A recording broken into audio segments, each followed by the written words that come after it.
What's up guys, welcome back to another video. In this one we are going to talk a little bit about my mix of Streets by MCG, which just came out on Trails. Yeah, let's just dive into it, because as I've explained it in a previous video, I really want to put out stuff with commentary, because otherwise these simple breakdowns are just way too hard to watch. It's not super important what I'm doing, but it's what's the reason behind why I'm doing what I'm doing is what's important, and that's why I really want to talk about the underlying causes behind certain things that I'm doing.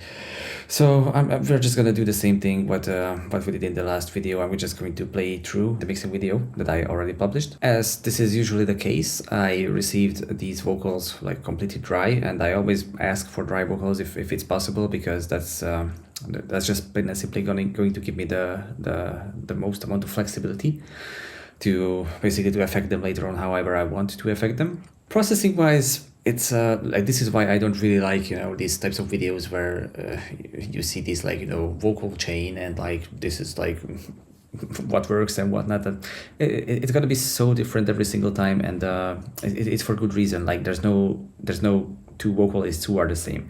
With the same vocalist, if you're working with one vocalist all the time, you can kind of set up a rough starting point of a vocal chain that you can work around. But in any other case with different singers, it's you kind of have to redo everything from scratch anyway all the time. So it's not even really worth to think about set things. That being said, to break down this processing that I'm doing here, I started out with the clicker.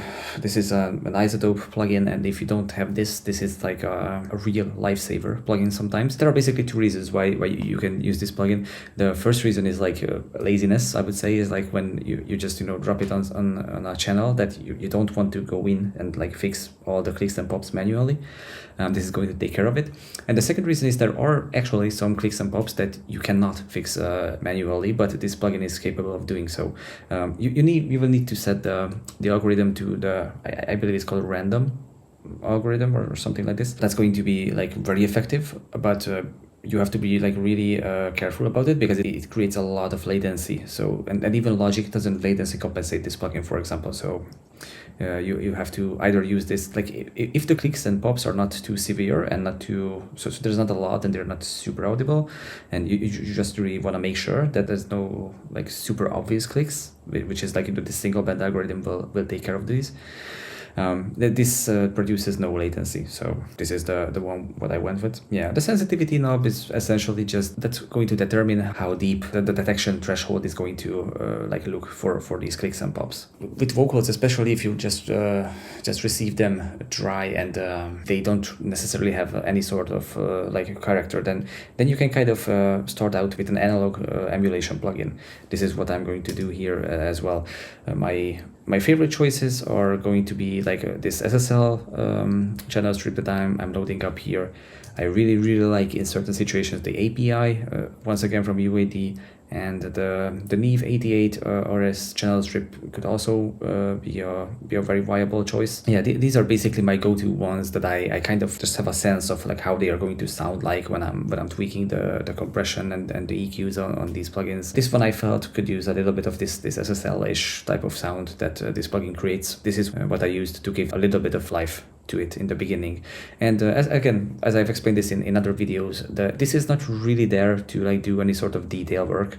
This is just there to give it some these very broad brushes, adjusting everything, and not really super worried about if I'm going overboard or it's too much or too little, because I'm going to compensate with other more precise but neutral sounding plugins. This is the mindset that I'm going in with mixing vocals, where I feel that the recording process didn't really give me enough flavors. And this was one of these situations. Even though these vocals were already comped, which if maybe you're not familiar with these terms, that what that means is that the singer will record multiple takes of the same thing and put the best ones into one stem, and they send it to me like this. In this case, I just felt that I can do an even better job by copy pasting certain I'm not really sure of the English word, vowels or syllables.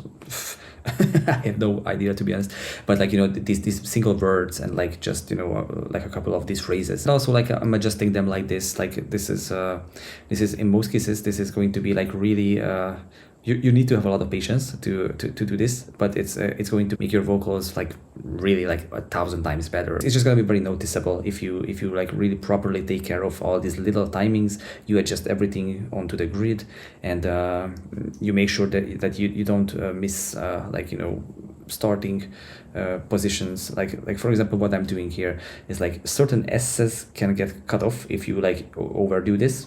So you kind of have to work around it a little bit and just listen to what happens. This is even like 10 times more important than what plugins you're going to be using to you know, to properly edit everything onto the grid and make sure that all the words are coming in at the right moments and the right places, and all the best takes are used in every single situation. So at this point, it was time to mess a little bit more with compression. In general, try to get this vocal into like narrow the dynamic range a little bit, because I felt it was a little bit too dynamic for what we had in mind in terms of like what the final product is going to sound like. This is supposed to be like a dance track, which is like just by its nature is going to be like pretty heavily compressed. It's going to be loud, so there's no real need for like these types of dynamics, like wherever things are poking out like this. Also like a little bit more EQing, a neutral sounding EQ, the FET filter Pro Q3. Once again, I'm just doing like these like kind of correction type of adjustments. And there's not a lot of broad brushes that I would do with neutral sounding EQs if I don't have to. These might happen though if I feel that the recordings of something like vocals or maybe like real pianos come to my mind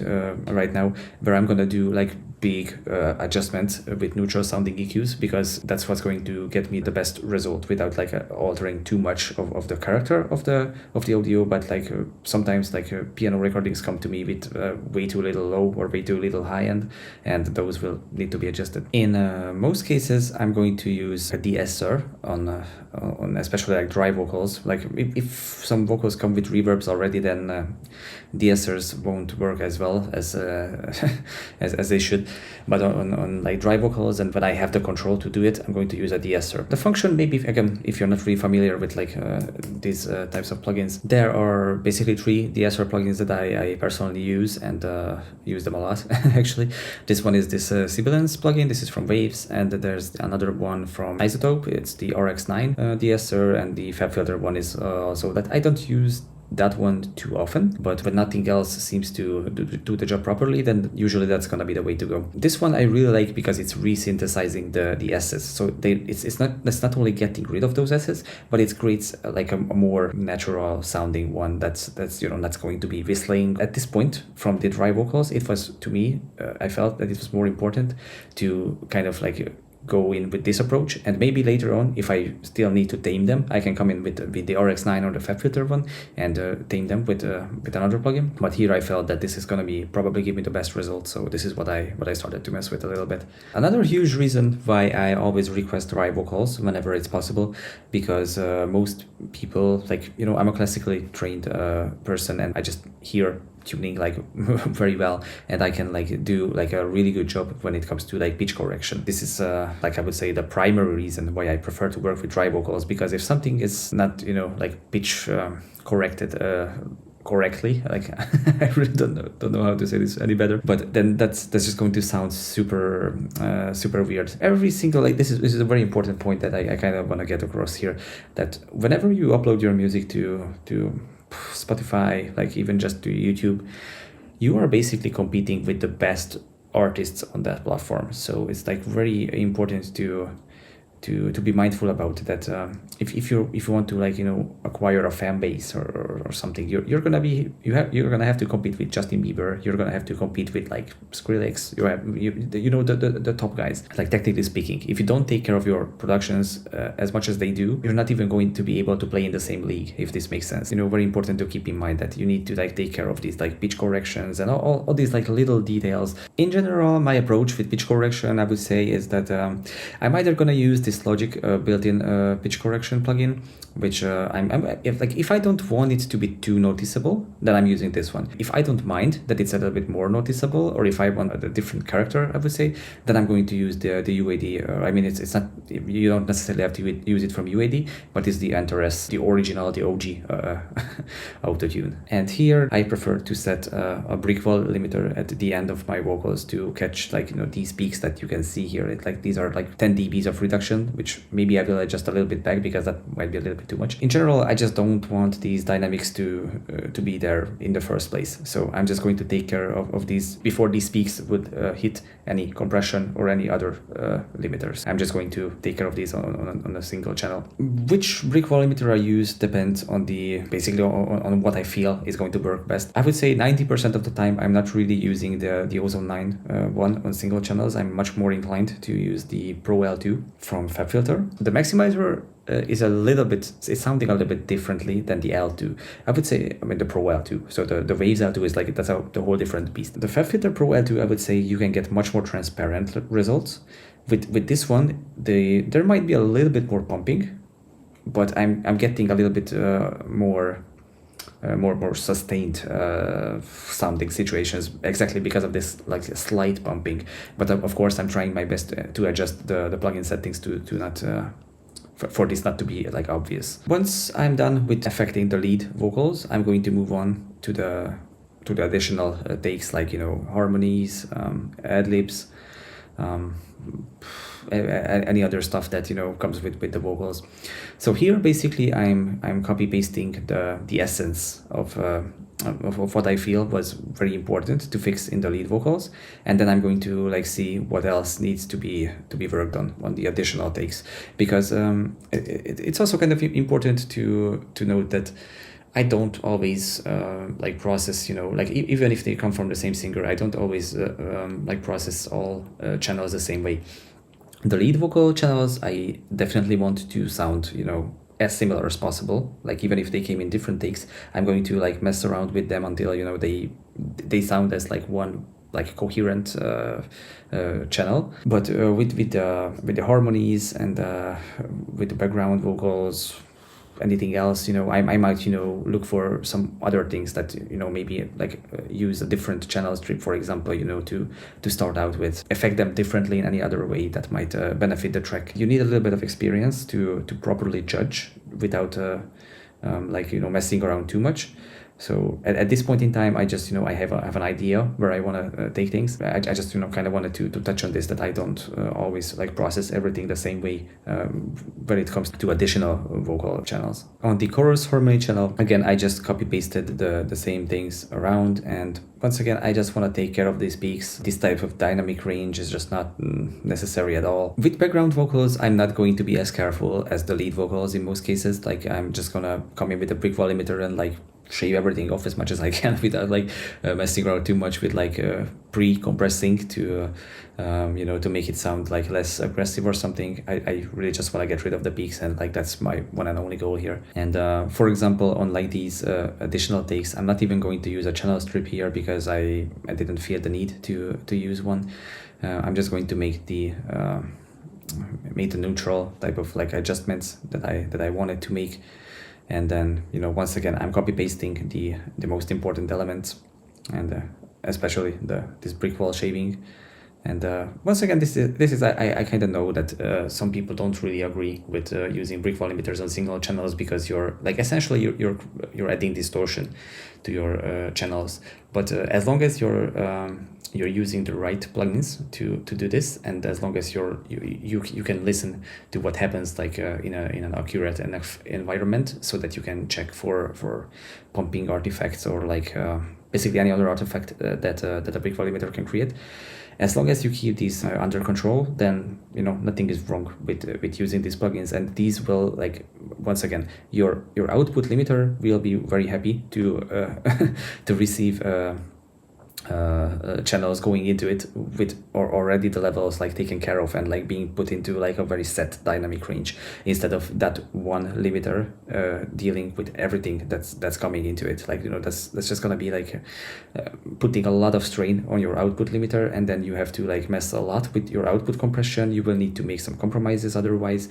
So even though sometimes this has the potential to screw up individual channels, as long as you're aware of what the potential artifacts that a brick wall limiter can produce, and you're paying attention for these not to be too obvious, then these are generally not really going to cause you any trouble. And the upside of using them is going to be greater than any sort of downside that they might otherwise create. Another thing that's kind of important to talk about is on these additional takes, I'm going to be much more aggressive with the pitch correction, because once again, I don't like the main vocals will be in the center of the attention. That's really important that they sound as natural and as human-like as possible. But with the rest of the things, you want them to sound perfect, not necessarily human, because the human element is already taken care of. The rest is much more important to be perfect than anything else. So I'm going to be much more aggressive with my pitch correction, and I'm also going to be much more aggressive with my de-essing. And this is why here I'm going for the RX9 de-esser. And this is also like kind of a mixing tip in general, that on background vocals you don't really need de-esses. It's more than enough so that you have them on one channel, which in most cases gonna be on your main. Sometimes I've mixed songs where it was the opposite. I got rid of the S's and the sh type of sounds from the main vocal, and I added those in from the background vocal. But I would say this is like gonna be like 1% of the situations that that you're gonna be facing. So it's much more often the other way, where you keep all the S's and sh sounds in the main vocal, and then you get rid of them from the harmonies. But you don't necessarily need to get rid of them completely, but just suppress them like a lot, so that they are not they are not gonna be like any sort of like a factor in terms of like whistling or like just being too much in general. And once again, here on this channel, I'm gonna take care of the peaks, and also like it's very very good that this Pro Add 2 plugin has this save function, because this what this does really is that whenever you set it to save, it's going to make sure that it produces as little distortion as it's like algorithmically possible. This is best for vocals in most cases. And every time I'm finding some bounce errors or anything that needs to be fixed in the channels that were sent to me, I'm gonna like also just go in and fix those. Like one of the example here is this delay, which was like misaligned on this phrase what I'm about to adjust here. It just happens sometimes. You just need to like pay attention what happens, and not just blindly get all these vocal channels into the instrumental project and start to mixing right away.